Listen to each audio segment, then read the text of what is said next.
Let's do it.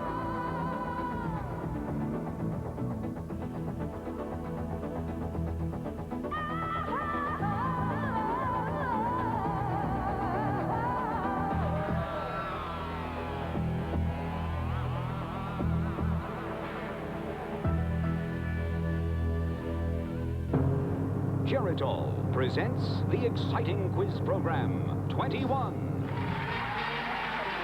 Give me the name of the explorer who discovered Mozambique. Vasco da Gama? Correct, for 10 points. From Academy Award-winning director Robert Redford, Hollywood Pictures presents one of the most provocative and suspense-filled dramas of the year, Quiz Show. It was the first time in history where a collective body, a critical mass of the American public, was gathered together over a half-hour time frame to witness the American dream. In 1958, quiz shows were the rage and the contestants were the stars. 50 million Americans watched them, cheered them, and believed them. You have 21. To capture the era, Redford spent months studying old newsreels and film clips from the 1950s and watched black and white kinescopes to reproduce the look and feel of the original 21 show. I believe that the American public trusted television at that time. That box is the biggest thing since Gutenberg invented the printing press. Well, it was access to the American dream. They somehow managed to make you feel like you could be there, like it was you standing in those booths. But when ratings slide, I don't think he works anymore. truth takes a back seat. For Herb Stemple, played by John Turturro, the American dream comes to an end. And I find, Herb to be a combination of someone who's very intelligent. At the same time, he's very naive in the sense that he doesn't look out for himself. David Paymer plays Dan Enright, the quiz show producer who started it all. His purpose was to entertain the audience, and they soon found that the best way to do that was to engage in some form of... Charles Van Doren, played by Schindler's List Academy Award nominee Ralph Fiennes. The dream of fortune and fame becomes a reality, and he becomes an American hero. You set a real example for all us boys to look up to. He was a sort of star of the academic world, of the intellectual world. I mean, and people even said he was the answer to Elvis Presley. What Van Doren didn't realize was how high the price would be. Congress investigates communists. Congress investigates mobsters. That is not me. Northern Exposure's Rob Morrow is Richard Goodwin, the young investigator for Congress who is determined to expose the truth. That little box in your living room is plugged into something crooked. And I think as soon as he gets the first clues, I mean, that's really where it unravels from there. He thinks 20... It was a shock. Suddenly, we discovered he was lying, and that the instrument that brought him to us was also lying. Quiz Show. What price would you pay? Professor, I'm sorry. I'm going to have to ask for your answer.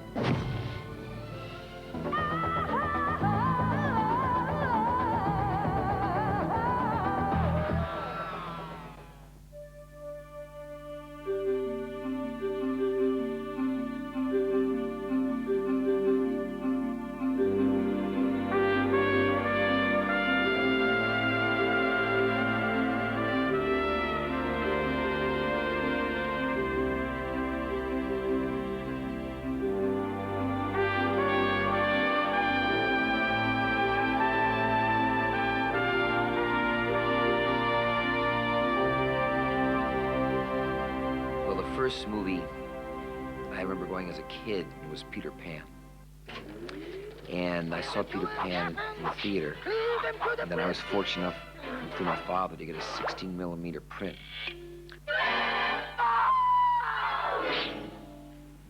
Well, a codfish on a hook. I'll get you for this, Pan, if it's the last thing I do. I say, Captain. Do you hear something? No. No!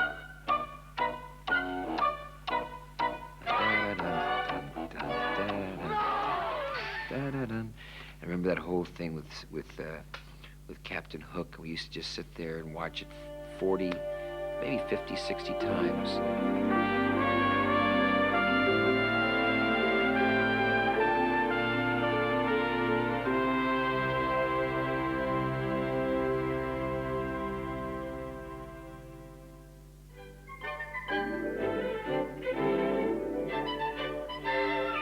I guess what stuck with me as you start thinking of what your favorite movies are, what was your first movie, is how you were emotionally moved And Lily was a picture that moved me very much. It was a real love story. It was very sad.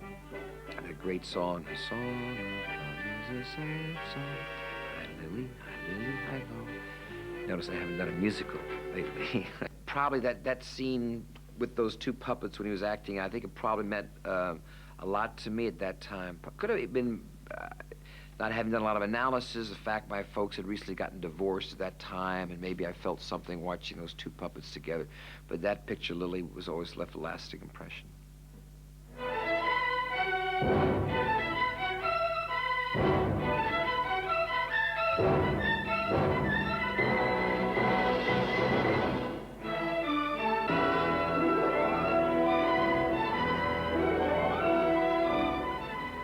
You know, when you're second generation, I think you spend so much time resisting the fact of wanting to go into this same business. I think when people used to ask me when I was a kid, what do you want to do? I want to be a lawyer, a doctor. Don't you want to be an actor? No. So for me, I was really a late bloomer. I do remember of all the films that my father did, there was a film called Lust for Life, where he played Vincent van Gogh. And up until that time, you always knew it was Dad in the movies. But it was with Lust for Life that my brother and I totally forgot that it was our father. And he was so consumed with that character that we forgot he was Dad. And I remember seeing that picture with my brother in Connecticut, and when he's at that scene in the mirror and he cuts his ear off, that I forgot that Dad was my dad.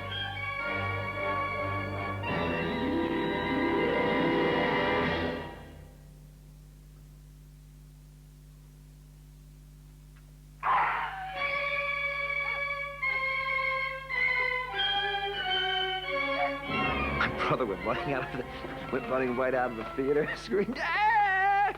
was gone. He just was gone. I only tell the story because if I was going to think of what was the first movie that was an impression for me about getting into films, it was probably Lust for Life. Are you such a weakling that you can't stand the little pain of a disappointment in love? Do you have to whimper about it? What do you know about pain? I've seen agonies that you've never dreamed of. Remember, he held his hand over the candle, and it was right there. And how did you do that? How did you do that? I said, well, there was a little air hose that came down your sleeve and blew air on the bottom of your hand. Let me talk to Kay for as long as I can keep my hand in this flame.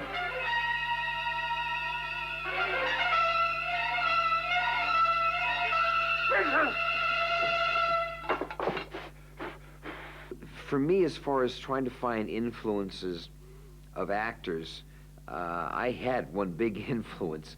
And the difficulty that you have is, whereas in most, I guess, businesses or industries where you are, you know, second generation so-and-so and sons, you learn to incorporate the same qualities of your father and everything else.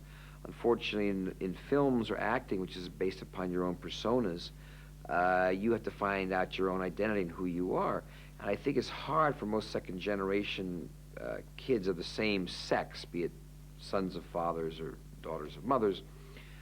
It takes them longer to find out who they are. So for me, in the early stages of my career as an actor, it was more trying to get away from the image of your father. It really always relies on the script. So I'd have to really thank Oliver Stone for the part that he gave me in Wall Street and the so-called greed speech. Well, movies are make-believe.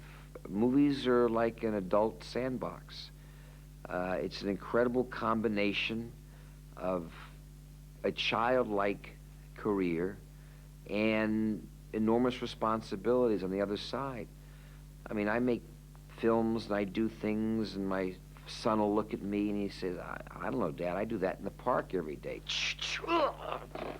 You know, I said, what, you know, what is it? So it has that childlike quality on one side, and yet because of the amount of money movies cost, a tremendous responsibility. So I will be eternally grateful to my father and my mother, who's also an actress. The fact that I'm here now, it was really through their influence. I've been blessed to have this opportunity to partake in this big adult. Gene Kelly, again, was for me one of the unique aspects of making movies, because I can't do it. And so that's when you really appreciate how good something is. And he just made it so effortless, not ever a sense of being out of breath or anything. And it's that magic which you don't see that often, that happens when you just see a film and he makes it appear it's magical. See, I loved about the Gold Rush so much was the Gold Rush was with the dance with the potatoes.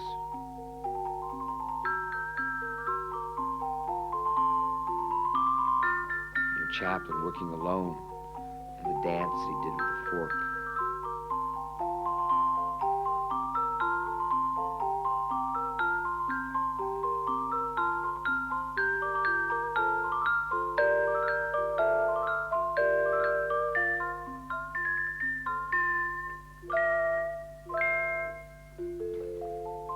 First of all, when I went in to first became an actor, it was sort of like by default. I was in my junior year in college, and I had to declare a major.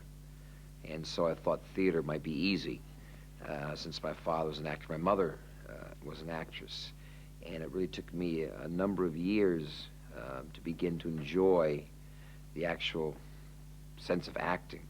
And I chose acting, but I didn't know what else to do. So it's really a tribute to my mother and my father. And it was a long kind of process. During that time, there were a number of pictures from an acting point of view.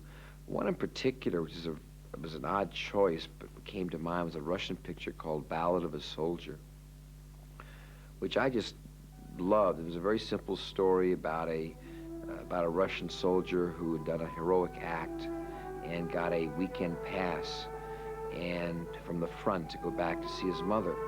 And it was a struggle for him to go back in the weekend to get, and I've done a few love scenes myself. It's amazing. So what makes chemistry? You don't really know.